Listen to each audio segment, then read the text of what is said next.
రేవంత్ రెడ్డి తెలంగాణలో నిలిపారు.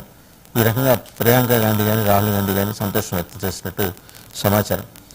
ఏంటి మున్సిపల్ ఎన్నికల్లో రేవంత్ రెడ్డిని మాత్రమే గెలుపు దిశగా తీసుకెళ్లిన అంశాలు ఏంటి, వీటన్నిటి మీద సమగ్ర విశ్లేషణ చేయడానికి మనతో లైవ్లో జాయిన్ అయ్యారు దేవిప్రసాద్ గారు, బీఆర్ఎస్ సీనియర్ నాయకులు. నమస్తే దేవిప్రసాద్ గారు. అలాగే డాక్టర్ రియాజ్ గారు, తెలంగాణ కాంగ్రెస్ రాష్ట్ర గ్రంథాలయ సంస్థ చైర్మన్, అండ్ ప్రకాష్ రెడ్డి గారు, బీజేపీ రాష్ట్ర అధికారి ప్రతినిధి. నమస్కారం సార్. అలాగే బండారు రామ్మోహన్ గారు కూడా మరి కాసేపట్లేదు జాయిన్ అవుతారు. ముందుగా డాక్టర్ రియాజ్ గారు శుభాకాంక్షలు.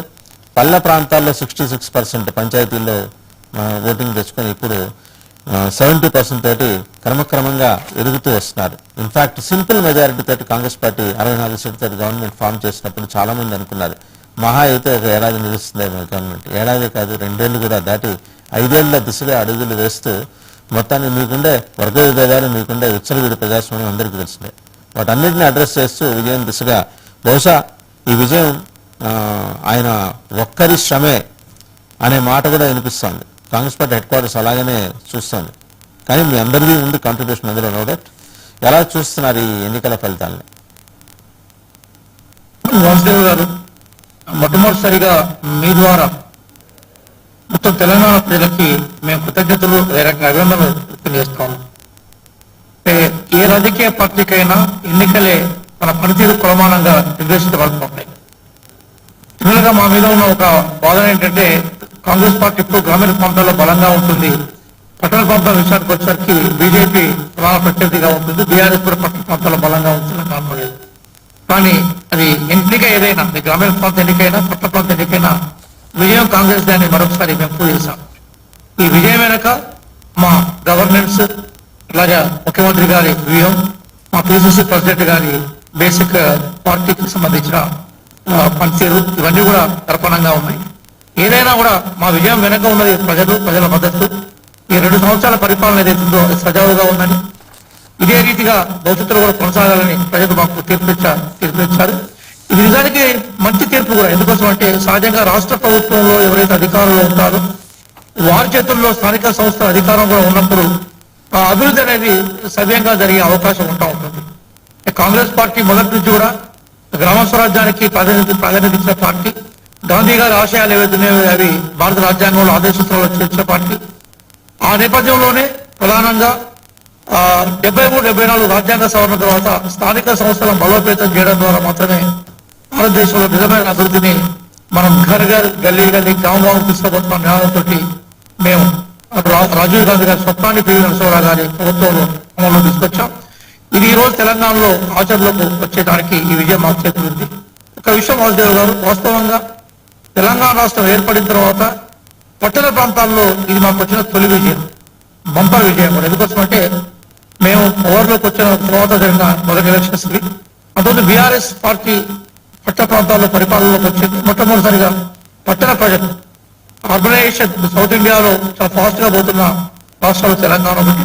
ఇక్కడ అర్బన్ ప్రజలు, పట్టణాల్లో నివసిస్తున్న ప్రజలు కూడా మా వైపు విశ్వాసాన్ని ప్రకటించారు. దీన్ని మేము గౌరవ ముఖ్యమంత్రి గారు ఒక ప్రకటన చేస్తారు రాత్రి కూడా ట్విట్టర్లో. ఏమన్నారంటే, దీని విజయ గర్వంగా మేము స్వీకరించట్లేదు, దీన్ని విజయ బాధ్యతగా స్వీకరిస్తా ఉన్నారు. ప్రజల తీర్పుకు మేము నిజంగా వాట్సాప్ చెప్తున్నాం. బాధ్యత మరింత పెద్దగా మా మీద పెట్టాలని భావిస్తా ఉన్నాం. ఖచ్చితంగా ప్రజలు ఇచ్చిన బాధ్యతను, ప్రేమను, మహోబాతును భవిష్యత్తులో కంటిన్యూ చేసే ప్రయత్నాన్ని కాంగ్రెస్ వైపు నుంచి, అట్లాగే మా ప్రకాష్ రెడ్డి గారు జంపింగ్ మెజారిటీ తోటి, అలాగే అద్భుతమైన ఓటింగ్ పర్సంటేజ్ తోటి మిగిలిన రాష్ట్రాల్లో విజయాలని సొంతం చేసుకుని జేబులు వేసుకుంటూ వస్తున్న బీజేపీ ఇక్కడ ఏంటిదా చితకలు విడిపోయింది.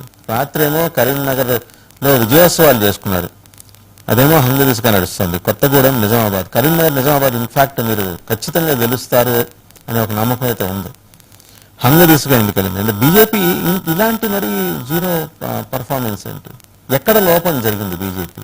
వేరే రాష్ట్రాలు చూడండి, పంచాయతీలు ఏమాత్రం ప్రజెన్స్ లేని. కేరళలో మీరు ఒక ఎంపీ స్థానం గెలిచేశారు, కేంద్ర మంత్రి. తమిళనాడులో విస్తరిస్తున్నారు, మీ ఓటింగ్ పర్సంటేజ్ పెరుగుతుంది. ఇక్కడ ఎందుకు అంటే ఈ పరాజయానికి బాధ్యత ఎవరు తీసుకుంటారు? ఇది పరాజయం అని మీరు అంటున్నారు. పరాజయం అని మీరు ఎందుకు అంటున్నారో నాకు తెలియదు. నెంబర్ 1. నెంబర్ 2, మీది కాంగ్రెస్ కూడా ఘన విజయం అనేటువంటి విషయం కూడా మీరు ప్రోమోలో చెప్తున్నారు. నేను కాంగ్రెస్ ఘన విజయంగా నేను భావించట్లేదు, మా పరాజయంగా మేము భావించట్లేదు. మీకు దీనికి అర్థం కావడం మీరు కేరళ ఎగ్జాంపుల్ చెప్తారు, అదే నేను ఢిల్లీ ఎగ్జాంపుల్ కూడా చెప్తా. మేము ఢిల్లీ కార్పొరేషన్ అయిన తర్వాత మొదటిసారిగా నాకు తెలిసి చదువుకున్నంత వరకు 1967లో 62లో వచ్చి మా విజయ్ కుమార్ మల్హోత్రా మా ఢిల్లీ మేయర్ అయినాడు. ఆ తర్వాత మా ఢిల్లీ మేయర్ గెలవడానికి చాలా కష్టపడాల్సి వచ్చింది. మన ఫస్ట్ టైం తప్పిస్తే మళ్ళీ అంటే 30 సంవత్సరాలు అసెంబ్లీ గెలవడానికి, ఢిల్లీ అసెంబ్లీ గెలవడానికి, ఢిల్లీ మేయర్ గెలవడానికి చాలా ఎదురుగాల్సి వచ్చింది పరిస్థితి. అంటే ఆ పరిస్థితి మాకు తెలంగాణలో ఎప్పుడన్నా మేము హైదరాబాద్ తెలంగాణ రాష్ట్రంలో, ఆంధ్రప్రదేశ్ రాష్ట్రంలో నాకు గుర్తున్నంత వరకు 1981లో నేను అప్పుడు కాలేజీలో చదువుతున్నా. ఎన్ఎస్ఎన్ రెడ్డి గారు విశాఖపట్నం మేయర్ గా, అది కూడా అంగు దీంట్లో వస్తే అంగు రిజల్ట్ వస్తే అప్పుడు ఆయన మేయర్ గా ఎన్నుకోబడ్డాడు. మొదటిసారి ఎన్ఎస్ఎన్ రెడ్డి 70-80 చెప్పడం. నేను ఎప్పుడూ గెలవలేదండి స్వతంత్రంగా. ఇప్పటివరకు నాకు తెలిసి వరంగల్ మేయర్ ఒకసారి గెలిచినాం డైరెక్ట్ ఎలక్షన్స్ లో, అది కూడా టీడీపీ పొత్తుతో గెలిచాం. ఒక్కసారి నల్గొండకి మున్సిపల్ చైర్మన్ గెలిచాం, టీడీపీ పొత్తుతో గెలిచాం. కానీ ఎక్కడ కూడా మేము ఏదో అద్భుతమైన విజయాలు ఇదివరకు సాధించి మొత్తం చర్చలో పడిపోయినాం, ఓడిపోయినాం అనేటువంటి అభిప్రాయంతో మరొకటి కొత్త తరం వారికి తెలియదు కావచ్చు. కాబట్టి మీ ద్వారా కొత్త తరం ప్రజలకు ఈ విషయం చెప్పాలనుకుంటున్నాను. ఇది నెంబర్ 1. రెండోది అంటే మేము ఎక్కడ గెలిచాం, ఎక్కడ ఓడిపోయామంటే మా టార్గెట్ మేము ఎన్నికల కంటే ముందు మా లక్ష్యం చాలా ఫిక్స్. ఈసారి ఎన్నికలలో మేము ఖచ్చితంగా సాధ్యమైనంత అత్యధిక వార్డుల్లో పోటీ చేయాలి. మా పార్టీ యొక్క గుర్తును అత్యధిక వార్డులకు తీసుకుపోవాలి. మా కార్యకర్తలు అత్యధిక వార్డుల ప్రజల దగ్గరికి వెళ్ళాలి. ప్రజల దగ్గరికి ప్రజలతో చేరాలి. ప్రజల దగ్గరికి మేము చేరాలి. మాకు క్రియాశీలంగా ఉండాలి అనేటువంటిదే మా మొదటి లక్ష్యం. గెలుపోవటంల గురించి మేము ఎంత పెద్ద సీరియస్ గా ఆలోచిస్తున్నాం. ఒకటి. రెండో పాయింట్ ఏంటంటే మేము పోటీ చేస్తున్నప్పుడు చాలా స్పష్టంగా పార్టీ గుర్తు మీద పోటీ చేసినాం. కాబట్టి అందరూ వాళ్ళైనా ఎవరైనా పార్టీ గుర్తు మీద పోటీ చేశారు. నేననే పాయింట్ ఏంటంటే నిన్న జరిగిన రిజల్ట్స్ మొత్తం 2500 చేంజ్. నిన్న వార్డ్స్ ఎన్నికలు జరిగినాయి. మీరు కొనవల మున్సిపల్ ఎన్నికల్లో చూస్తున్నారు కానీ వార్డ్స్ ఎన్నికలు చెప్తున్నారు. 1300 చిల్లర మాత్రమే కాంగ్రెస్ పార్టీ గెలిచింది. మిగతా అన్ని ప్రతిపక్షాలు కలిసి అంటే 54-55% రిజల్ట్ వాళ్ళ వార్డుల్లో వచ్చింది రిజల్ట్. వార్డు సంఖ్యనే కనుక తీసుకుంటే ఒకటి. అదే ప్రతిపక్షాలకు అన్ని కలిపి టీఆర్ఎస్, బీజేపీ, సిపిఐ, సిపిఎం అన్ని కలిపి 1200 పైసలకు వార్డులు గెలిచినాయి. అంటే సుమారుగా 45% సుమారుగా గెలిచినారు. వీళ్ళు ఓటింగ్ పర్సెంటేజ్ ఇంకా మొత్తం రాలేదు కన్నా కన్వర్ట్ కాలే. ఓటింగ్ పర్సెంటేజ్ ఎంతైతే చూడాల్సింది. నేనేమంటున్నా ఓటింగ్ పర్సెంటేజ్ లో వీళ్ళు 40-45% దాటిందా దాటలేదా ఇది చాలా ఇంపార్టెంట్.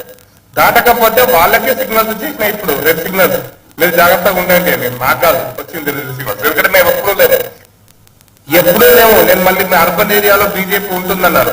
మేము హైయెస్ట్ హైదరాబాద్ లో మేము గెలిచిన కార్పొరేటర్స్ 48 హైయెస్ట్ అదిగా. అంతకుముందు 12, 4 ఇవి మేము గెలిచినటువంటి హైదరాబాద్ కార్పొరేటర్స్. మేము హైదరాబాద్ బీజేపీ అన్నారు కదా, మేము గెలిచినది.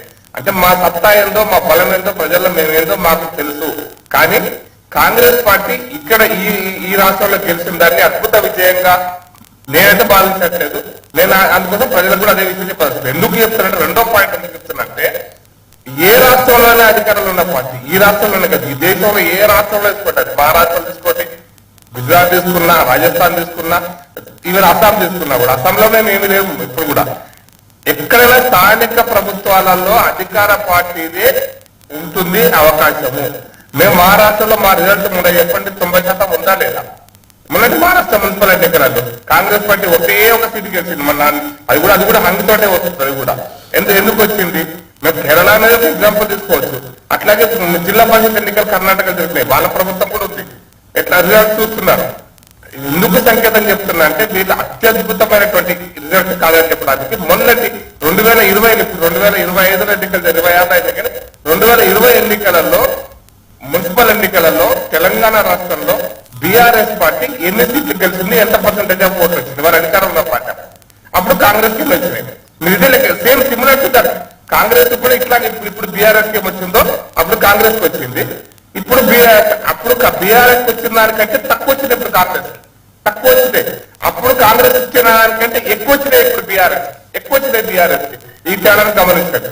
కాబట్టి మీరు అద్భుతమైనటువంటి విజయం సాధించారనేటువంటి పదాన్ని గత టీఆర్ఎస్ పార్టీ ఎన్నికల్లో లాస్ట్ ఎన్నికలే, నేను అంతకుముందు ఎన్నికలు చెప్పట్లేదు, 2020 మున్సిపల్ ఎన్నికలలో బీఆర్ఎస్ కు 16,000 వార్డులు గెలిస్తే, 15,000 పైసలకు వార్డు గెలిస్తే మీరు 13,000కి పరిమితమైనారు. ఇది తగ్గినట్ట పెరిగినట్ట మీరు చూస్తున్నారు. అధికారం ఉన్న పార్టీ, అప్పుడు వాళ్ళ అధికారం ఉన్న పార్టీ. కాబట్టి మా సంఖ్య అంటారా, అప్పటికి ఇప్పటికి ఏం పెరగలే, ఏం తగ్గలే. ఎంతుందో అంతే ఉన్నాం. మేము నా పెరగలేదు, నా తగ్గలేదు. మేము 250 సీట్లు ఇప్పుడు వచ్చినాయి. హైదరాబాద్ జిహెచ్ఎంసీ, వరంగల్, ఖమ్మం కలుపుకుంటే మాకు 290 మున్సిపల్ వార్డులు. ఈ ఇప్పుడు గంతే ఉన్నాయి సుమారుగా అదే రేంజ్లో ఆ కొంచెం ఒక 4 సీట్లు 3 సీట్లు అటు ఇటుగా మా స్థాయి అంతే మేము అంతే ఉన్నాం. కానీ కాంగ్రెస్ పార్టీ అద్భుతంగా గెలిచింది అనడానికి లేదా మేము బాగా ఘోర పరాజయం అనడానికి 2 పదాలు నేను ఒప్పుకోవట్లేదు. ఇది పూర్తిగా కాంగ్రెస్ పార్టీ అద్భుతమైన విజయంగా నేను భావించట్లేదండి. గతంలో ఉన్నటువంటి పరిస్థితి కంటే కాంగ్రెస్ మెరుగుపడిందా లేదా పర్సెంటేజ్ ఆఫ్ ఓటం పడింది. బయట నేను ఒక చెప్పాల్సిన పాయింట్, ఈ ఎన్నికలు పార్టీ గుర్తు మీద జరిగినాయి సార్. అసెంబ్లీ ఎన్నికలు పార్టీ గుర్తు మీద జరిగినాయి, పార్లమెంట్ ఎన్నికలు పార్టీ గుర్తు మీద జరిగినాయి, మున్సిపల్ ఎన్నికల్లో పార్టీ గుర్తు మీద జరిగాయి. పార్టీ గుర్తు మీద జరిగినటువంటి ఈ ఎన్నికలలో 52 లక్షల మంది మాత్రమే ఓటేశారు. గుర్తుపెట్టుకోండి, అంటే 20% ఆఫ్ ది టోటల్ తెలంగాణ ఓటేశారండి. 20% ఆఫ్ తెలంగాణ, అంతకంటే తక్కువనే ఓటేశారు. కాబట్టి ఇదేదో రిప్లికా కాంగ్రెస్ పార్టీ యొక్క చేశారని బహుమానం అనుకుంటే మరి జూబ్లీస్ కూడా వేశారు. మరి జూబ్లీస్ 4 లక్షల ఓట్లు, జూబ్లీస్ లో 2 లక్షల ఓట్లు వేశారు కదా, దాని పరిణామాలు చూశారు కదా.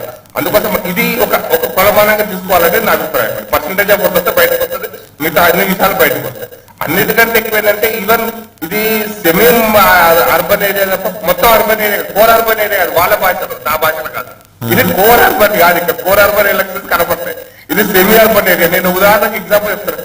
ఎల్లంపేట మున్సిపాలిటీ చేశారు. ఎల్లంపేట మున్సిపాలిటీ అన్ని గ్రామాలే, ఎల్లంపేట, రాయలాపూర్, రావులకోలు, లేకపోతే అక్కడ వచ్చి శ్రీరంగారము, మాదారము, నూతనకల్, అవన్నీ ఒక గ్రామం నుంచి ఒక గ్రామానికి 5 కిలోమీటర్లు ఉంటుంది. అది మరి సర్పంచ్ ఎలక్షన్ అన్నది మున్సిపల్ ఎలక్షన్ అన్నది నాకు తెలియదు. దేనికి పెట్టారో నాకు తెలియదు. ఆ మున్సిపాలిటీ అంటే చాలా మున్సిపాలిటీలు ఉన్నాయి. అంటే ఇప్పుడు అభివృద్ధి అవుతున్న మున్సిపాలిటీ సెమీ అర్బన్ ఏరియాలో కానీ ఉన్నటువంటి ఎలక్షన్స్. కాబట్టి ఈ తీర్పులను గౌరవిస్తూనే ఆహ్వానిస్తూనే ఇదేదో అద్భుతమైనటువంటి విజయంగా కాంగ్రెస్ పార్టీ చెప్పుకుంటే మాత్రం అది వాళ్ళ ఇష్టము. రిజల్ట్స్ నుంచి వాళ్ళు సవరించుకోకపోతే వాళ్ళకే కష్టం. డాక్టర్ ప్రకాష్ రెడ్డి గారు, I have 2 questions for you. చాలా సీనియర్ నాయకులు అందులో మీ దగ్గర గణాంకాలు పెట్టుకొని వస్తారు ప్రకాష్ రెడ్డి గారు, ఎప్పుడు అవతల వాళ్ళు మాట్లాడటానికి అవకాశం లేకుండా. But at the same time 20% మంది ఓట్లు వేశారని, ఇంకొక 20% మందిని ఓటేసే దిశగా నడిపించలేకపోయినా మీ మరి అత్యంత శక్తివంతమైన కేంద్ర మంత్రులు 2 ఉన్నారు మనకి మీ పార్టీ నుంచి. ఇంకొక 20% వేయించలేకపోయారా మీరు? అండ్ సెమీ అర్బనా, సబర్బనా, లేకపోతే క్వాసీ అర్బనా అనే అంశం కాదు. మీరు చెప్పేది ఏంటంటే ఇండియన్ స్టాటిస్టికల్ ఇన్స్టిట్యూట్లో లెక్కలు వేసుకునే వాళ్ళకి పనికి వస్తాయి లెక్కలు. మీరు జస్టిఫికేషన్, మీరు చేసిన జస్టిఫికేషన్ వాళ్ళకి తక్కువ వచ్చినాయి కాబట్టి పర్లేదు మేము కూడా అదే స్థాయిలో ఉన్నామని చెప్పుకోవటం అనేది బీజేపీ ఈ నిస్పృహతో కూడుకున్న మాట ఇంతవరకు బీజేపీ వేరే రాష్ట్రాల్లో మాట్లాడాలి, ఇక్కడ మాట్లాడుతుంది తెలంగాణలో. అండ్ ఒక్క ఎమ్మెల్యే ఉన్నా సరే ప్రభుత్వాలు ఏర్పాటు చేసిన బీజేపీ అత్యంత శక్తివంతమైన పార్టీ తెలంగాణలో కుదేరవటం బాధాకరం కాదా అంటే బీజేపీ అభిమానులకి? నేను ఒక మాట చెప్తాను. నేను అనుభవంతో చెప్తాను సార్. మాకు 9 ఎమ్మెల్యేలు ఉన్నప్పుడు ఒరిస్సాలో మాకు 0 ఎమ్మెల్యే సార్, 0. ఇప్పుడు అధికారంలోకి వచ్చే ఒరిస్సాలో మాకు ఇక్కడ 9 మంది ఎమ్మెల్యేలు, 11 మంది ఎమ్మెల్యేలు. అస్సాంలో మాకు 0 సార్, కానీ అధికారంలోకి వచ్చాం.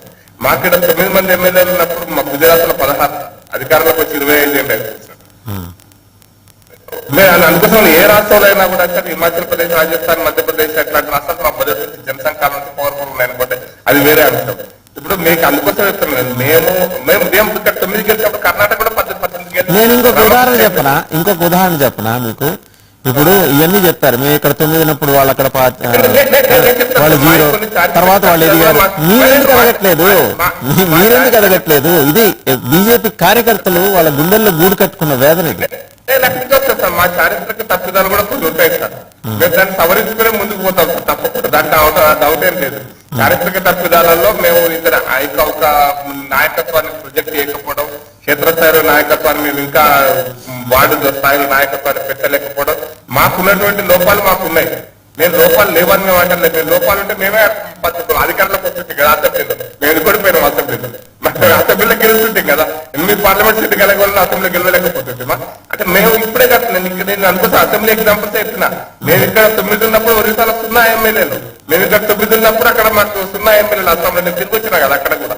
కాబట్టి అది మాకు ఐడియాలజికల్ కూడా ఇక్కడ మేము సిద్ధాంతపరమైనటువంటి అవగాహన మొత్తం తెలంగాణ రాష్ట్రంలో ఉన్న రోజులలో అస్సాంలో బీజేపీ అంటే కాదు కదా అసలు మా ఐడియాలో జాతీయవాదం అంటే ఏంటనే అనుమానం ఉన్నటువంటి ప్రాంతం. అటువంటి ప్రాంతంలో మేము అధికారంలోకి వచ్చాము. అరుణాచల్ ప్రదేశ్ అంటే ఏదో తెలియని రోజుల్లో ఇప్పుడు అరుణాచల్ ప్రదేశ్ అధికారంలో ఉన్నాం. కాబట్టి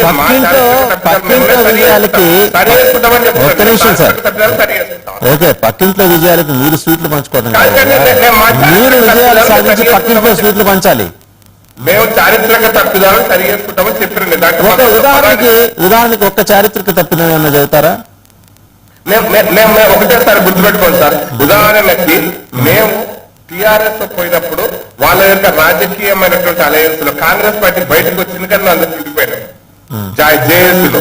అది తప్ప రైటా అనేటువంటి ఒక ప్రశ్న ఈ రోజు వరకు తలెత్తుతుంది. మేము స్వతంత్రంగా వాళ్ళలాగానే మేము కాంగ్రెస్ పార్టీ లాగానే బీజేపీ కూడా జేఏసీలో తోక లేకుండా స్వతంత్రంగా తెలంగాణ ఉద్యమంలో ఇచ్చింది మా అభిప్రాయం భిన్నంగా ఉంటుండే మా ప్రజలు మాకు ఇచ్చేటువంటి విలువ. ఒక చిన్న ఎగ్జాంపుల్ అటువంటి 50 ఉంటాయి. ఇంకా నేను చిన్న ఎగ్జాంపుల్ చెప్పినాను. జేఏసీలో పోయినాము, కాంగ్రెస్ వాళ్ళు వచ్చినారు, గుర్తుండేది మీకు జనారెడ్డి గారి ఇంటికి కేసీఆర్ పోయింది, బయటకు వచ్చింది. బట్ మేము కొనసాగిన తెలంగాణ రాష్ట్ర ఆవిర్భావం వరకు కొనసాగా వాళ్ళు బయటకు వచ్చి కాబట్టి అవకాశాలు అవసరాలు కొన్నిసార్లు పరిస్థితులు మా నిర్ణయాలు జరుగుతుంది. కాంగ్రెస్ పార్టీ నిర్ణయాలు మేము తెలంగాణ అంటే నేను ఇంకొక మాట అంట, కాంగ్రెస్ పార్టీ తెలంగాణ ఇచ్చిందే రాజకీయ అవసరాల కోసం అండి, రాజకీయ అవసరాల కోసం. 10,000 రూపాయలు అంటే ఆ రోజు ఎట్లా ఆంధ్రప్రదేశ్ తెలంగాణ కాంగ్రెస్ పార్టీ తుడిచిపెట్టకపోతుందేమో, అట్లీస్ట్ తెలంగాణ ఇచ్చిన పేరు మీద తెలంగాణ కొడదామనుకున్నారు కానీ వాళ్ళు కూడా ఓడిపోయినారు. అదొక చారిత్రక తత్వమా కరెక్ట్ అది వాళ్ళకు కూడా తెలవాలి. మరి అనుకుంటున్నారు వాళ్ళు కూడా చేసినటువంటి పనులు. ఆ సీటు బీఆర్ఎస్ గెలిచింది ఎవరు సార్? కాంగ్రెస్ పార్టీ. దాని తర్వాత గ్రామ పంచాయతీ ఎన్నికలు జరిగాయి. ఆ గ్రామ పంచాయతీ ఎన్నికల్లో మెజార్టీ స్థానాలను కైవసం చేసుకునేది ఎవరు సార్? కాంగ్రెస్ పార్టీ. దాని తర్వాత మున్సిపల్ పోల్ జరిగాయి సార్, దాంట్లో కూడా మెజార్టీ స్థానాలను ఎవరు సార్? కాంగ్రెస్ పార్టీ. అంటే ఎన్నిక ఏదైనా కూడా విజయం కాంగ్రెస్ పార్టీ అనే విషయాన్ని ఎందుకు చెప్తున్నానంటే, ప్రజలు మాత్రం అసెంబ్లీ ఎన్నికలలో మాకు మొట్టమొదటిగా మెజార్టీ ఇచ్చినా కూడా విజయ పరంపరను ప్రజలు మాతో కలిసి కొనసాగించే ప్రయత్నం చేశారు. ప్రజలకు ప్రయోజనం. ఇక్కడ విషయం ఏంటంటే, ఈరోజు భారతీయ జనతా పార్టీ ఎంత మాట్లాడినా కూడా వాళ్ళ ప్రకాష్ రెడ్డి గారు చాలా తిప్పల పడుతున్నారు. కింద పడ్డ కూడా నాదే గెలుపనే ప్రకటన చేసే ప్రయత్నం చేస్తా ఉన్నారు. ఆయన అనలేదండి, ఆయన ఆ మాట అయితే అనలేదండి. ఆయన ఆ మాట అనలేదు. ఆయన ఏమన్నారంటే, వినండి సార్, బేసికల్ గా భారతీయ జనతా పార్టీ మాది విజయం కాదనే విషయాన్ని ఆయన ఎందుకో నేనేమంటే, ప్రకాష్ రెడ్డి గారు లాంటి సీనియర్ నాయకులు, అట్లాగే ఇప్పుడు దేవిప్రసాద్ గారు వస్తారు లైన్ లో, వాళ్ళు కూడా కాంగ్రెస్ పార్టీ అభినందిస్తారేమో అనుకుంటున్నారు. కానీ వాళ్ళు ఏదో అభినందించేందుకు సిద్ధంగా ఉన్నట్టు నాకు అనిపించలేదు. కాంగ్రెస్ పార్టీ అభినందించాలి కదా. ఎందుకు ఆ విషయాన్ని చెప్తున్నారంటే, ఎందుకు మేము భారతీయ జనతా పార్టీ మీద చర్చ మనకు ఎందుకు ఆసక్తికరంగా మారిందంటే, పార్లమెంట్ ఎలక్షన్స్ లో వాళ్ళకు వచ్చిన బలవంత. పార్లమెంట్ ఎలక్షన్స్ అయిన తర్వాత ఒక ఓవైసీని తీసేస్తే 8 స్థానాలు వాళ్ళకి ఇచ్చారు ప్రజలు, 8 స్థానాలు మాకు ఇచ్చారు. పార్లమెంట్ ఎలక్షన్స్ తర్వాత జరిగిన ఎన్నికల్లో కాంగ్రెస్ పార్టీ తన విజయాన్ని నమోదు చేసుకుంటూ కంటిన్యూ అవుతూ వచ్చింది. పార్లమెంట్ ఎలక్షన్స్ తర్వాతనే జూబ్లీస్ ఎలక్షన్స్ జరిగింది, పార్లమెంట్ ఎలక్షన్స్ తర్వాత పంచాయతీ ఎలక్షన్స్ జరిగాయి, పార్లమెంట్ ఎలక్షన్స్ తర్వాతనే మేము ఈ ఎలక్షన్స్ పురపాలక సంఘ ఎలక్షన్స్ లో గెలిచాము. మళ్ళీ పార్లమెంట్ ఎలక్షన్స్ తర్వాత భారతీయ జనతా పార్టీ పర్ఫార్మెన్స్ ఏదో ఇప్పుడు పంచాయతీ ఎన్నికల్లో మీరు చూశారు, మేము చూసాం, పురపాలక సంఘ ఎన్నికల్లో మీరు చూశారు, మేము చూసాం, వీక్షకులు ప్రేక్షకులు ప్రజలు చూస్తాం. ఇక్కడ చర్చ ఏంటంటే సార్, ప్రజలు ఇచ్చిన బాధ్యతను మేము నెరవేర్చేందుకు సిద్ధంగా ఉన్నాము. తెలంగాణలో మా పర్ఫార్మెన్స్ అనేది చాలా బలంగా ఉన్నది. ఇప్పుడు నేను కేటీఆర్ గారు చెప్పిన వాదన ప్రకాష్ రెడ్డి గారు వినిపించడం అనేది నాకు కొంచెం ఆశ్చర్యం అనిపించింది. వాళ్ళు ఏది కేటీఆర్ గారు వాదన ఏంటి, ప్రకాష్ రెడ్డి గారు కూడా వాదన అదేంటంటే, గతంలో బీఆర్ఎస్ పాలనలో ఉన్నప్పుడు వాళ్ళకు కూడా ఇట్లే సీట్లు వచ్చాయి, ఇప్పుడు మీరు పరిపాలన ఉన్నారు కాబట్టి మీకు కూడా ఇట్లే సీట్లు వచ్చాయి. అప్పుడు మీ పరిస్థితి అన్నాను. అప్పుడు మా పరిస్థితి అంటే సార్, బీఆర్ఎస్ ఒక స్లోగన్ ఇచ్చింది, బీజేపీ స్లోగన్ బీఆర్ఎస్ తీసుకున్నారు. ఏంటది? కాంగ్రెస్ ముక్త్ భారత్ అని. అక్కడ బీజేపీ అంటే కాంగ్రెస్ ముక్త్ తెలంగాణ అని, ఇక్కడ బీఆర్ఎస్ అన్నది. మాకు గెలిచిందే 22 మంది మేము గెలిస్తే అలా సగానికన్నా ఎక్కువ తీసుకపోయి బీఆర్ఎస్ తమలో కలుపుకొని వీళ్ళందరూ మా ఎమ్మెల్యేలు అన్నది. అప్పుడు మాకు వీళ్ళని 5-6 ఎమ్మెల్యేల టైంలోనే మేము ఎలక్షన్స్ పోయినాం. అప్పుడు బేసికల్ గా బీఆర్ఎస్ ఒక 100కు పైగా స్థానాలతో ఎంత బుల్డోజర్ చేసిందో ఆ ఎలక్షన్స్ అందరూ తెలుసు. అయినా మేము తక్కువ స్థానాలు గెలిచినా కూడా మళ్ళా పుంజుకొని పవర్ లోకి వచ్చాం. ఈ రోజు బీఆర్ఎస్ అట్లాంటి పరిస్థితి లేదు. ఆ రోజు కాంగ్రెస్ పార్టీ ఏ పరిస్థితిలో ఉందో ఆ పరిస్థితి లేదు. బీఆర్ఎస్ గెలిచింది దాదాపు 40 సీట్లు, దగ్గర 39-40 సీట్లు గెలిచింది. దాని తర్వాత బేసికల్ గా గెలిచిన తర్వాత కూడా వాళ్ళు ఎక్కడ కూడా వాళ్ళ పార్టీ ఇంకా వారికి ఏదైతే ఉన్నారంటే, ఇప్పుడు ఎన్నికలు పెట్టండి కాంగ్రెస్ మీద భ్రమలు తొలగిపోయినాయి. మా హామీలో వాళ్ళు 420 హామీలు పెట్టారు. నేను రాసిన మేనిఫెస్టో రాసింది నేను. నాతో పాటుగా అనేక మంది శ్రీధర్బాబు గారి నేతృత్వంలో పెట్టుబడులు రాసిన దాంట్లో నేను కీలకమైన పాత్ర పోషించాను. మేనిఫెస్టో రూపొందించడంలో అమలుపరచడంలో ఇప్పటి కూడా మేము ఎంత యాక్షన్ ప్లాన్ తీసుకున్నాం, ప్రజల తీర్పు మనకు కనిపిస్తా ఉన్నాయి. మేము ఆ రోజు బీఆర్ఎస్ పురపాలక సభలో మెజార్టీ సీట్లు సంపాదించినప్పుడు కాంగ్రెస్ ప్రతిపక్షంగా మాకున్న దీన స్థితిలో ఈ రోజు బీఆర్ఎస్ లేదు సార్. వాళ్ళ కంఫర్టబుల్ ఎమ్మెల్యేలు వాళ్ళకు.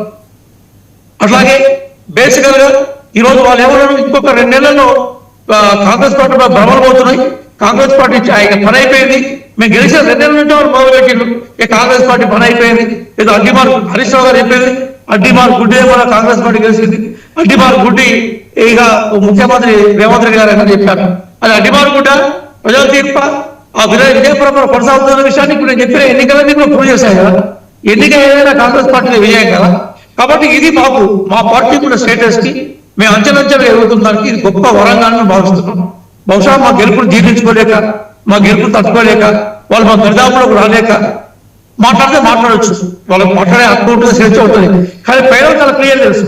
మా స్టేటస్ ఒకప్పుడు 6-7 స్థానాలకు మమ్మల్ని పరిమితం చేసి మా ఉన్న ఎమ్మెల్యేలందరూ పట్టుకపోయిన తర్వాత మెల్లమెల్లగా లేచి రేవంత్ రెడ్డి గారు ఒక వీరుడు మా బండికి ఇరుసులాగా మారి ఈరోజు పార్టీ విజయపథం తీసుకపోయిన తర్వాత ఈరోజు సగర్వంగా చెప్తున్నాము, ప్రజలు మా గొప్ప తీర్పు ఇచ్చారు, ప్రజలకు జేజేలు, ప్రజలకు కృతజ్ఞతలు కూడా.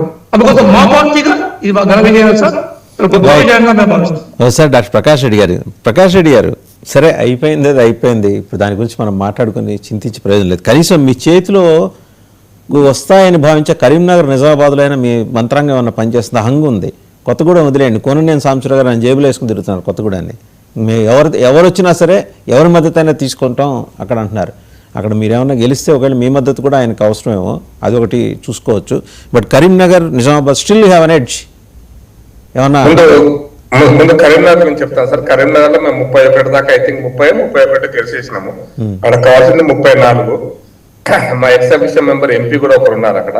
కాబట్టి 30 అంటే మొత్తం 36 మొత్తం కలిపి 38, 39 దాకా అవసరం, 38 దాకా అవసరం పడుతుంది అన్నమాట. అంటే 33, 35 దాకా అవసరం పడుతుంది. ఆల్రెడీ 31 మేము ఉన్నాం. ఒక 2-3 ఇండిపెండెంట్స్ ఆల్రెడీ అక్కడ ఎంఐఎం కానీ కాంగ్రెస్ కానీ ఈ రెండింటికి సంబంధం లేనటువంటి ఇండిపెండెంట్స్ కూడా ఉన్నారు.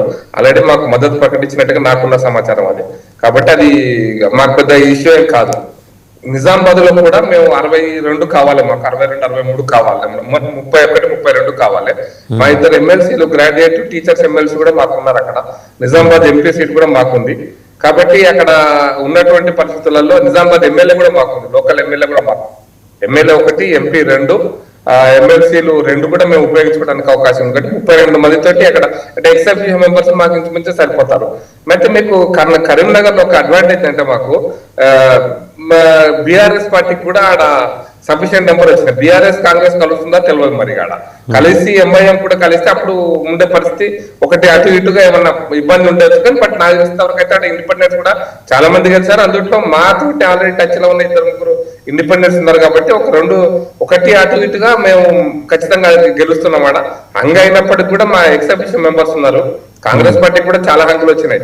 వాళ్ళు మీరు చెప్తున్న 85లో వాళ్ళు సింగిల్ లార్జెస్ట్ పార్టీ, కానీ 100% ఇండిపెండెన్స్ లేకుండా వాళ్ళు గెలిచి 45, 55, 60 ఉన్నాయి. 100% వాళ్ళు గెలిచినాయి. ఇంకా 10-15 వాళ్ళు ఇండిపెండెన్స్ వాళ్ళు వీళ్ళతో గెలవడానికి స్కోప్ ఉన్నటువంటి ఉన్నాయి. అలా 85 దాకా వస్తాయేమో, 85కి వచ్చేటువంటి సంఖ్య అది. కాబట్టి మాకు 2 కూడా ఇబ్బంది ఏం లేదు. 2 మున్సిపల్ మేయర్స్ మేము గెలుస్తున్నాం. తొలి తెలంగాణ రాష్ట్రంలో తొలి మేయర్లు మాకు కరీంనగర్ లో, నిజామాబాద్ లో రాబోతున్నారు. మొదటిసారి మాకు మేయర్లు వస్తున్నారు. అది రిజల్ట్ అవునా కాదా సరే, దాని ఫలితాలు ఎట్లా తీసుకుంటారా అని మీరు చూసుకోండి. కానీ ప్రజలు కూడా చూస్తారు. కానీ 2 మేయర్లు మొదటిసారి కరీంనగర్ మేయర్ వస్తుంది. కాబట్టి కరీంనగర్ లో కూడా లాస్ట్ టైం మాకు బండి సంజయ్ గారు ఎంపీ అండి, అది గుర్తుపెట్టుకోవాలి. నిజామాబాద్ లో కూడా మా అరవింద్ గారు మొదటిసారి లాస్ట్ టైం ఎంపీ అండి. అయినా కూడా మేము పూర్తి మెజార్టీ సాధించలేకపోయినాం. ఈసారి మెజార్టీ దగ్గరగా ఉన్నాం. కాబట్టి మాకు ఈవెన్ నిజామాబాద్ కూడా 2 మా ఎమ్మెల్సీ ఉన్నారు, గ్రాడ్యుయేట్ ఉన్నారు, టీచర్స్ ఎమ్మెల్సీ ఉన్నారు, మా స్థానిక ఎమ్మెల్యే ఉన్నాడు, మా ఎంపీ ఉన్నాడు. 4 ఎక్స్ అఫీషియల్ ఓట్లు మాకే ఉన్నాయి. 28 మేము గెలిచినాం. కాబట్టి 32 అవుతాము. ఇంకొక సీటు అయినా అటు ఇటు ఉంటే తెలియదు, చూడాలి కదా పరిస్థితి. కరీంనగర్ కూడా అంతే అండి, ఇబ్బంది ఏం లేదు. నాకున్నంత సమాచారం మేరకైతే ఇబ్బంది లేదని అనుకుంటున్నాను. ఇండిపెండెంట్ మాకు సపోర్ట్ చేస్తున్నారు. ఇంకా మాకు 4-5 మున్సిపాలిటీస్ కూడా మేము సింగిల్ లార్జెస్ట్ గా ఉన్నాం, కాంగ్రెస్ పార్టీ ఉన్నట్టుగానే. సరే పరిస్థితిని అంచనా వేసుకుని ఎప్పటికప్పుడు దాన్ని ఎట్లా 4-5 మున్సిపాలిటీలు మేము గెలవడం కోసం ప్రయత్నం చేస్తాం. నారాయణపేట కావచ్చు, డాక్టర్ ప్రకాష్ రెడ్డి గారు ఒకే ఒక ప్రశ్న, ఈ విషాద యోగానికి బాధ్యత ఎవరు తీసుకుంటారు రాష్ట్ర నాయకత్వంలో? 2 శక్తివంతమైన కేంద్ర మంత్రులు ఉన్నారు మీకు. ఇద్దరు శక్తివంతమైన కేంద్ర మంత్రులు, ప్రభావశీలురైన కేంద్ర మంత్రులు, మామూలు నేపథ్యం కాదు వాళ్ళది. సార్ మీరు కేంద్ర మంత్రి అందుకోసం చెప్తున్నారు, పాలిటిక్స్ లో కేంద్ర మంత్రులు ఉన్నారు కాబట్టి అని అంటే మీరు గుర్తుంచుకోండి సార్, కిషన్ రెడ్డి గారు కేంద్ర మంత్రి గతంలో కూడా పనిచేశారు, దత్తాత్రేయ గారు కేంద్ర మంత్రి ఉన్నప్పుడు, మేము సికింద్రాబాద్ లో కూడా దత్తాత్రేయ కేంద్ర మంత్రి ఉన్నప్పుడు 4 డివిజన్లు గెలిచాం సార్ మున్సిపాలిటీలో, హైదరాబాద్ మున్సిపాలిటీలో చెప్తున్నాను. మా అంబర్పేటలో కూడా మేము 2, 3 గెలిచాం సార్ ఎప్పుడు కూడా. అంటే నేను ఒక ప్రజలు ఓటేసేదాన్ని మనం ఏదో ఇప్పుడు కాంగ్రెస్ పార్టీ విమర్శిస్తుంటారు చాలా సందర్భాల్లో, ఈ ఓటు అక్కడ ట్రాన్స్ఫర్ అయింది, టీఆర్ఎస్ వాళ్ళు అక్కడ ఓటేపించారు, టీఆర్ఎస్ కు బీజేపీ ఫెవికాల్ బంధం, ఈ తప్పుడు మాటలు ఈవెన్ ఎలక్షన్స్ కంటే ముందు కూడా. దురదృష్టకరమైన విషయం ఏంటంటే ముఖ్యమంత్రి, రాష్ట్ర ముఖ్యమంత్రి నేను మాట్లాడినట్లు దుర్మార్గపు మాటలను పదవి ఉపయోగిస్తున్నాను. నేను కూడా ఆయన స్థాయి దిగజారను, ముఖ్యమంత్రి లాగా దిగజారను నేను. ఈ రాష్ట్ర ముఖ్యమంత్రి నాకు సాధారణ కార్యకర్తను అయి ఉండొచ్చు, కానీ ఒకరిని కుటుంబాన్ని గురించి మాట్లాడేటప్పుడు, ఒకటి బాడీ షేమింగ్ చేసేటప్పుడు, లేదా బీఆర్ఎస్ బీజేపీ ఒకటే బంధం అయినప్పుడు, ఒక 2 అమ్మాయిల యొక్క తలలు కలిసి ఉంటే ఆ తలల లాగానే పోల్చినప్పుడు, ఇవన్నీ కూడా రాజకీయాల దిగజారిన రాజకీయాల యొక్క భాష సార్. దిగజారు ప్రకాష్ రెడ్డి గారు ఓకే అవన్నీ ఓకే, కానీ you're trying to find out an excuse. అంతిమంగా విజయం సాధించామా లేదా అనేది దట్ మ్యాటర్స్.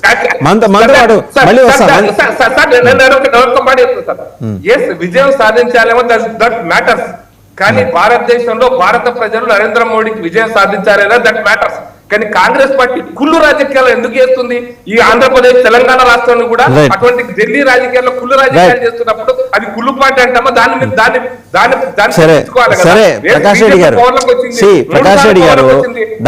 ప్రకాష్ రెడ్డి గారు యాక్సెప్ట్ చేయాల్సిన స్థితిలో కాంగ్రెస్ పార్టీ ఏ దుర్మార్గ పరిస్థితులు ఉందో. ప్రకాష్ రెడ్డి గారు కైండ్లీ లిజన్ టు మీ. మీరు కాంగ్రెస్ పార్టీ వైపు వేలు చూపిస్తూ 4 వేలు మీ వైపు చూస్తున్నారు. ఒక ఎమ్మెల్యే ఉన్న చోట మీరు రాష్ట్రాలు, ఒక ఎమ్మెల్యే ఉన్న చోట మీరు రాష్ట్ర ప్రభుత్వాలు ఏర్పాటు చేశారు. రైట్. బండారు రామ్మోహన్ రావు గారి దగ్గరికి వెళ్ళాం. బండారు రామ్మోహన్ రావు గారు, ఈ ఎపిసోడ్ మొత్తం మీద పెద్దగా గాయపడింది బీఆర్ఎస్ అయితే కాదు, మొత్తం ఏంటంటే పూర్తిగా గాయపడి కుదేలైపోయింది బీజేపీ. ఇక్కడ కనిపిస్తుంది దేశం మొత్తం బీజేపీ ప్రభంజనం. ఏమైపోయింది మోదీ గారి గారి సబ్కా సాత్ సబ్కా వికాస్, ఏమైపోయినాయి ఈ స్లోగన్స్ అన్నీ? ఇద్దరు అసలు మామూలుగా యుద్ధరంగంలో చెలరేగిపోయే శక్తివంతమైన పాండవ మధ్యముడు లాంటి మినిస్టర్స్ 2 ఉన్నారు, కేంద్ర మంత్రులు. నిన్న రాత్రి సెలబ్రేషన్స్ చేసుకున్నారు కరీంనగర్లో. మొట్టమొదటిసారి ఈ మేయర్ పీఠం మేము తీసుకురాబోతున్నాను, తీరా మోసి ఇంకా హంగే, నిజామాబాద్ హంగే. ఎందుకు ఈసారి పనిచేయలేదా బీజేపీ యంత్రాంగం? అంటే ఇప్పుడే మీరు రాకముందు డాక్టర్ ప్రకాష్ రెడ్డి గారు ఒక మాట అంగీకరించారు, చారిత్రక తప్పిదాలకి పాల్పడ్డాం మేమని. ఇంకా పాల్పడుతూనే ఉన్నారు వాళ్ళు. రోజారాం గారు, మీకు దియాము గారికి, ప్రకాష్ రెడ్డి గారికి మన 99 పెట్టిన నమస్కారం. ఈ నిషాదయోగి ఏం కాదంటున్నాను నేను. 3 ముక్కల ఆటలో అధికార పార్టీకి లాభం అవుతుంది ఎప్పుడు కూడా. 3 సమానంగా లాగితే త్రివేణి సంగమంలో ఎప్పుడు ఒక నది మాయమైంది. చూడండి, ఏదైనా సరస్వతి నదే కాదు, ఇక్కడ కూడా నేను ఏమంటున్నానంటే 3 ముక్కలాటలో ఇద్దరు బలంగా ఉంటే దోనో నడేతో తీనొక ఫాయిదా అవుతా, మీకు తెలుసు కదా, కనుక జరిగింది అంటున్నాను. కాంగ్రెస్ పార్టీ గొప్పతనం లేనట్లేదు, కానీ ప్రతిపక్షాల ఓట్లు చీలిపోవడం వల్ల కాంగ్రెస్ పార్టీకి లాభం వచ్చిందంటున్నాను. నేను ప్రకాష్ రెడ్డి గారు దానికి ఏకీవిస్తూ 70 సీట్లు మాత్రమే సొంతంగా గెలుచుకున్నది. నేను మొత్తం అంతా రిజల్ట్స్ పరిశీలించి వచ్చాను. కానీ చెప్పండి రామ్మోహన్ రావు గారు, ఇంకా ఫ్రీజ్ అయినట్టుంది. డాక్టర్ రియాజ్ గారు, కాంగ్రెస్ 74, బీఆర్ఎస్ 17, పొంతనే లేదు. So long claims from BRS and సరే at least BJP is generous enough and intelligent enough to accept their drawbacks. వాళ్ళకున్న రామ్మోహన్ గారు వచ్చారు. సో బీజేపీ ఏంటంటే అండి, రామ్మోహన్ రావు గారు మీరు ఇందాక ఫ్రీజ్ అయిపోయారు. మీరు ఇందాక ఫ్రీజ్ అయిపోయారు. వాస్తవంగా ఫ్రీజ్ అయింది బీఆర్ఎస్ అండ్ బీజేపీ. మీరు ఫ్రీజ్ అయిపోయారు ఇక్కడికి వచ్చి ఇందాక మాట్లాడండి. సమస్య లేదు, ఎలక్ట్రిసిటీ అక్కడ ఉంది, కరెంట్ పోయే దాంట్లో ఏమంటారంటే రాజేంద్ర గారు, ఇందులో ఎవరి గెలుపు దొంగ ఆట నడుస్తుంది అంటున్నాను. దొంగ ఆట ఈ మాట ఎందుకు అంటుందంటే, మిగతా పార్టీల బలబాల సంగతి మాట్లాడతాను. దొంగ ఆట ఎందుకు అంటున్నానంటే, ఇప్పుడు ఓటర్లను అవమానించొద్దు, కానీ ఓటర్లను ఈ కౌన్సిలర్లు, కార్పొరేటర్లు కొన్నారు స్పష్టంగా. ఇవాళ 100% 10% నిజాయితీ ఉండొచ్చు, కానీ 1, 2, 3 ఎవరు ఎక్కువ ధర కొన్నారని వేరే అందరు కొన్నారు. ఈ కొన్నది అంటే రీటైల్ గా కొన్నారు, ఇప్పుడు హోల్సేల్ గా అమ్ముడు పోతారు అంటున్నాను. హోల్సేల్ గా అమ్ముడు నేను వేరే పార్టీకి అయితే వేయరు కదా, కానీ తమ పార్టీ వాళ్ళకి తాము అమ్ముడు పోతారు అంటున్నాడు. జరిగేది రెండో అసలు ఎన్నికలు పూర్తిగానే అసలు ముందుంది ముసళ్ళ పండుగ అన్నట్టు ఈ 2 రోజులు అసలు సంగతి జరుగుతుంది సార్. చెప్పాను కదా, ఆదిలాబాద్ టు అయోధ్య చూసాం. అంటే ఓ మాట చెప్తున్నాను, బీజేపీ వాళ్ళు చేసినాను కాబట్టి అన్ని పార్టీలు అభ్యర్థులను ఫస్ట్ టైం క్యాంపులు పెట్టారు. నేను 50 ఏళ్ళకి రాజకీయాలు చూస్తున్న వాడిని, 50 ఏళ్ళ జర్నలిస్ట్. నేను ఆ అభ్యర్థులను క్యాంపులు పెట్టాను ఫస్ట్ టైం. ఎక్కడ చూడలే మనం. గెలిచిన వాళ్ళని తీసుకుపోతారు. ఎందుకంటే ఎవరు గెలుస్తారో ఎవరు ఓడతారో తెలియదు కనుక ఎందుకంటే మంచిది అందరినీ క్యాంప్ చేద్దామని చెప్పి కలిపి కొట్టులా కావేటి రంగానికి చేసేసాం. ఇప్పుడు ఏమైందంటే ఈ గెలిచిన వాళ్ళని కాపాడుకోవడం పెద్ద సమస్య అవుతుంది వాస్తవం కాదు. ఒకటి మాత్రం ఎన్నికల కమిషన్ మంచి పని చేసింది. ఎన్నికల నియోజకవర్గం తరఫున ఎంబడి పడ్డాము, దానికి సాధించినమంటున్నాను. విప్ జారీ చేసిన ఒకవేళ విప్కి వ్యతిరేకంగా విత్ ఇన్ 11 days పదైపోతుంది. ఫిరాయింపుల చట్టం లాగా అంబిబిట్ లేదు ఇక్కడ, చాలా దుర్మార్గం లేదు. కలెక్టర్లు వెంటనే నిర్ణయం తీసుకోవాలి కనుక 11 రోజుల పదవి పోతుంది. ఎవరు విప్కు వ్యతిరేకంగా ఉండరు. కానీ విప్పు పక్కన పెట్టి ఒకే పార్టీలో మన స్పష్టమైన మెజార్టీ వచ్చిన పార్టీలో కూడా 2-3 పోటీ పడతారు చూసిందా, అప్పుడు కొనుక్కుంటున్నారు అక్కడ. సమస్య లేదు అసలు. ప్రత్యక్ష ఎన్నికల కన్నా ఇంకో పరిష్కారమే లేదు. కానీ దొంగాట ఎందుకంటే ప్రతిసారి కూడా అన్ని పార్టీలు కూడా తెలుగుదేశం అదే చేసింది, ఎన్టీ రామారావు గారు ఒక్కరే. ఆ తర్వాత మాత్రం తెలుగుదేశం చంద్రబాబు నాయుడు అదే చేసిండు, 10 ఏళ్ళు కాంగ్రెస్ అదే చేసింది, మళ్ళీ 10 ఏళ్ళు బీఆర్ఎస్ అదే చేసింది, మళ్ళీ ఇప్పుడు కాంగ్రెస్ అదే చేస్తున్నారు. అట్లా నిజంగా స్థానిక ప్రభుత్వాల ఎన్నికల్లో పంచాయతీ మెంబర్ నుంచి మనకు జిల్లా పరిషత్ వరకు, మున్సిపాలిటీ నుంచి కార్పొరేషన్ వరకు ప్రత్యక్ష ఎన్నికలు ఉంటే కూడా ఉండకపోతుంది కదా, డైరెక్ట్ గా ఎవరు ఎంత గెలిచిందో తెలిసేది కదా. ఇప్పుడు హంగు వచ్చింది కదా, హంగులో కూడా ఏమంటున్నానంటే ఇవాళ మళ్ళీ చాలా ఇండిపెండెంట్ కూడా కీలక పాత్ర వహిస్తారు. వాళ్ళకైతే ఈ విప్పులు ఏం లేవు కదా, ఇండిపెండెంట్ కూడా అమ్ముడు పోతున్నారు. ఇప్పటికే నాకు తెలిసిన సమాచారం ఏంటంటే మేము 50 లక్షలు ఖర్చు పెట్టి వచ్చినాం, 1 కోటి రూపాయలు ఇస్తే మేము ఓటేస్తాం. సమస్య లేదు, ఇవాళ ఓట్ల సంగతి జరుగుతుంది.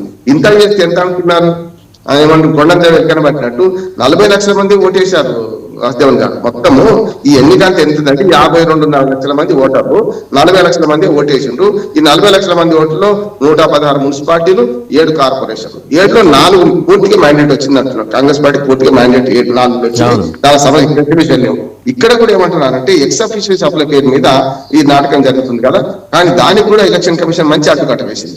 ఎక్కడైతే తప్పు ఉందో అక్కడికి పోయే వీలు లేకుండా మొదటి నుంచి మొదలుకున్నాం. అది కూడా ఎలక్షన్ కమిషన్ అభ్యర్థిస్తున్నాం. రాణి కుంజీని గారిని మేము అభ్యర్థించాక కూడా ఆ పని చేసింది కూడా. ఎక్స్ అఫీషియల్ సభ్యుల్ని గతంలో ఏం చేసేవాళ్ళు అంటే తీరు టైం వచ్చినాక మనకు నామినేట్ చేసేవాళ్ళు. ఇప్పుడు అట్లా కాదు, ముందే ఎలక్షన్ల కన్నా ముందు 1 రోజు ముందే ఏ మున్సిపాలిటీలో మీరు ఓటేస్తారు, ఏ కార్పొరేషన్ లో ఓటేస్తారు కట్టుబడి చేసి దాంతో ప్రిడిక్షన్ ఉంటుంది. అంటే ఎన్నికల రిజల్ట్ వచ్చినాకనేమో అందరు పొలోమని అక్కడికే పోయేవాళ్ళు. ఇప్పుడు కరీంనగర్లోను నిజామాబాద్ లో వాళ్ళకి వచ్చిన కష్టం ఏంటంటే ఒకవేళ నిజంగానే అవకాశం ఉంటే ఇప్పటికిప్పుడు అక్కడ మార్చుకునే అవకాశం లేదు. కనుక ఇప్పటికైనా ఏమంటున్నా అంటే బీజేపీ విషాదయోగం కానే కాదు, ఓటు శాతం చూడండి అంటున్నాడు. డాక్టర్ ప్రకాష్ రెడ్డి గారికి కొంచెం ఇప్పుడు హ్యాపీగా ఫీల్ అవుతారు, ఎందుకంటే ఆయనకి కొంచెం ఒక సొలేస్, విషాదయోగం కాదనే మాట ఒక సొలేస్.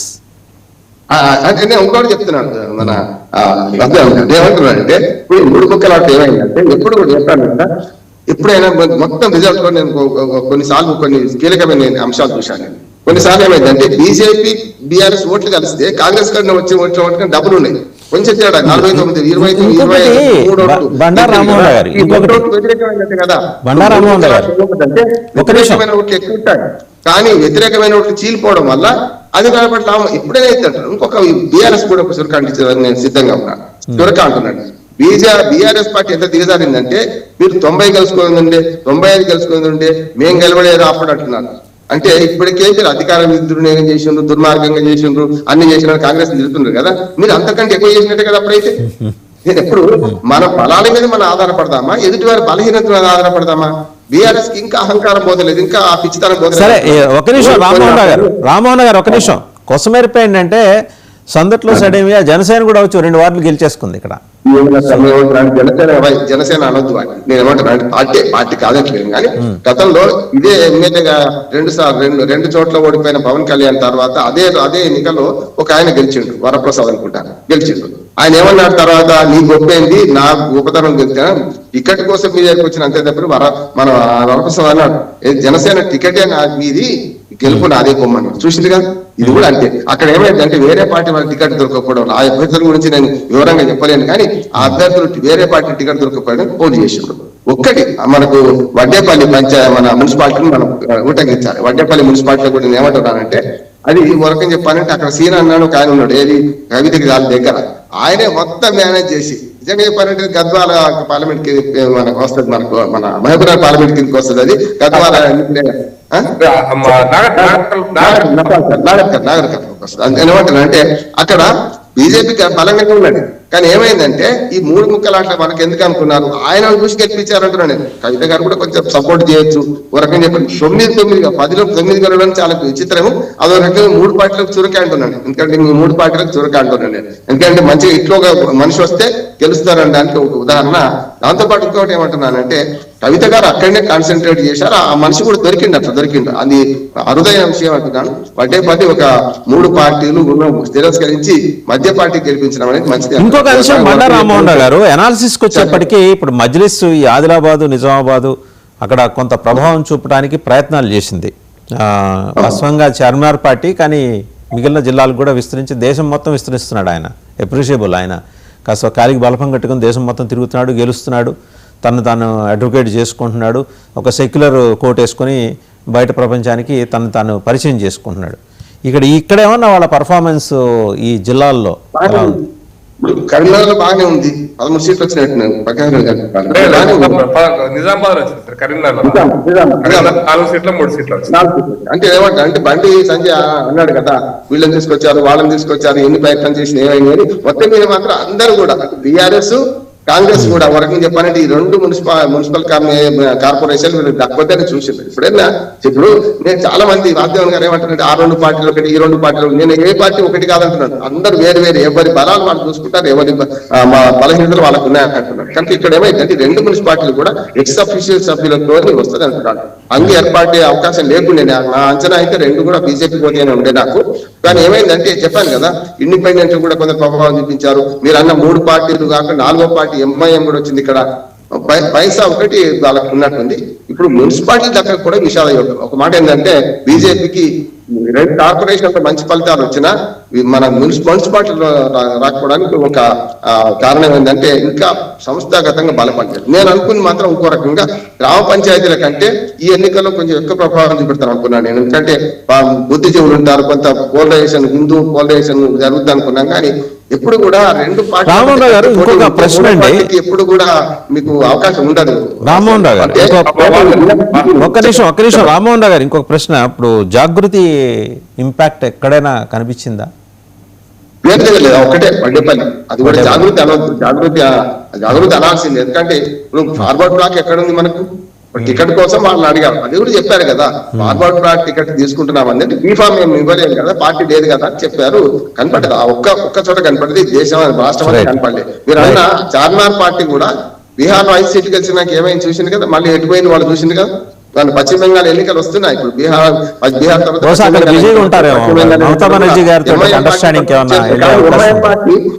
ఎంఐఎం పార్టీ చాలా వరకు బీజేపీకి ఉపయోగపడుతుంది అంటున్నారు. అంటే మా ఓటు మేము తీసుకుంటాం, మీ ఓటు మీరు తీసుకుంటే లేదు, సమస్య లేదని చెప్పి అది కూడా ఒక విమర్శ ఉన్నది. ప్రకాష్ రెడ్డి గారు మాట్లాడతారు ఒకసారి. ప్రకాష్ రెడ్డి గారు మాట్లాడతారు. కైండ్లీ ప్రకాష్ రెడ్డి. అంటే నేను వారు చెప్పిన కొనసాగింపు ఏంటంటే మేము కూడా నేను ఎన్నికల ఫీల్డ్ లో ఉన్నప్పుడు చాలా అబ్జర్వేషన్, ఒక విషయం వారి అబ్జర్వేషన్ అయినా నా అబ్జర్వేషన్ కూడా సార్.